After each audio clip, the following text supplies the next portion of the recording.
Topik pembahasan: sejarah, bahasa, mata pencaharian, kekerabatan, agama dan kepercayaan, tradisi, rumah adat.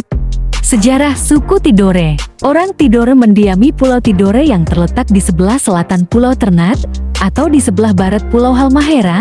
Daerah mereka termasuk dalam wilayah Kabupaten Maluku Utara, Provinsi Maluku. Sebagian lagi mendiami beberapa tempat di Pulau Bacan dan Obi, serta bagian barat Pulau Halmahera. Jumlah populasi sekitar 45.000 jiwa. Ras asli orang Tidore ialah Melanesia, ras berkulit coklat yang masih berkerabat dengan Fiji, Tangga dan beberapa bangsa kepulauan yang tersebar di Kepulauan Samudra Pasifik. Namun ras asli tersebut kian menjadi masyarakat minoritas karena dominasi kaum pendatang Arab, ras Kaukasoid, Cina, ras Mongoloid yang telah berbaur hingga membentuk ras campuran.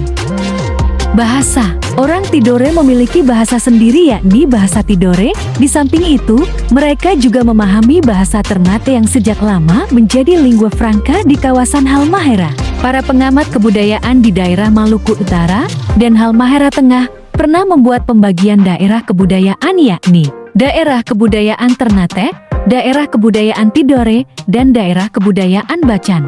Daerah kebudayaan Tidore sendiri mencakup Kepulauan Tidore dan Halmahera Tengah atau Timur. Mata pencaharian. Mata pencaharian utama masyarakat ini ialah menangkap ikan di laut. Hasil laut seperti ikan tongkol, cumi-cumi dan teripang mereka jual ke Ternate untuk diekspor ke luar negeri. Sebagian lainnya hidup sebagai petani di ladang berpindah-pindah dengan tanaman padi, ubi kayu, ubi jalar, jagung, cengkeh, pala, kopra, dan lain-lain. Kekerabatan. Dalam masalah hubungan kekerabatan, masyarakat ini menarik garis keturunan dari pihak ayah, patrilineal, tetapi dalam kehidupan sehari-hari hubungan kekerabatan itu cenderung bersifat bilateral. Pilihan kawin tidak ada yang diutamakan, tetapi boleh sampai kepada saudara sepupu tingkat pertama. Pada zaman dulu Tidore pernah memiliki peranan besar sebagai sebuah kesultanan yang menguasai sebagian besar daerah Maluku Utara dan yang termasuk gigih menentang Belanda. Pada masa itu, Sultan dibantu oleh sejumlah sangaji yakni semacam gubernur yang mengepalai daerah-daerah kekuasaan Sultan. Sangaji sendiri membawahi lagi pemimpin-pemimpin lokal yakni Kimelaha dan hukum, agama dan kepercayaan. Suku Tidore umumnya beragam Islam. Tidore juga merupakan salah satu pusat pengembangan agama Islam di Maluku. Setiap desa ditandai oleh masjid atau surau. Para pemimpin informal di desa-desa terdiri atas ustadz atau ulama. Tradisi. Tradisi kuno suku Tidore masih melekat hingga kini, yakni syarat akan kehidupan animisme menyembah roh nenek moyang dan bersahabat dengan kaum jin.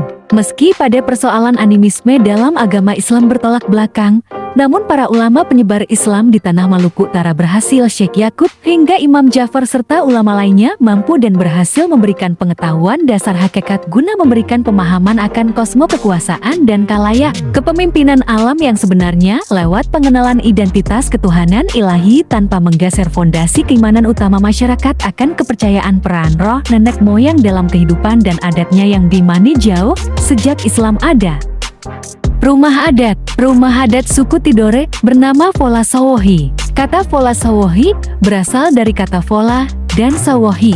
Kata Fola berasal dari bahasa Tidore yang berarti rumah, sedangkan Sawohi berarti tuan rumah. Secara utuh Fola Sawohi berarti rumah.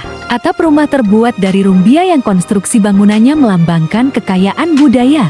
Fola Sawohi memiliki simbol arsitektur utama sentral yang ada di Tidore. Fola Sawohi berfungsi sebagai tempat musyawarah dan pelaksanaan upacara adat yang berkaitan dengan ritual magis. Bangunan Fola Sawohi berbentuk bidang geometris 4 persegi panjang.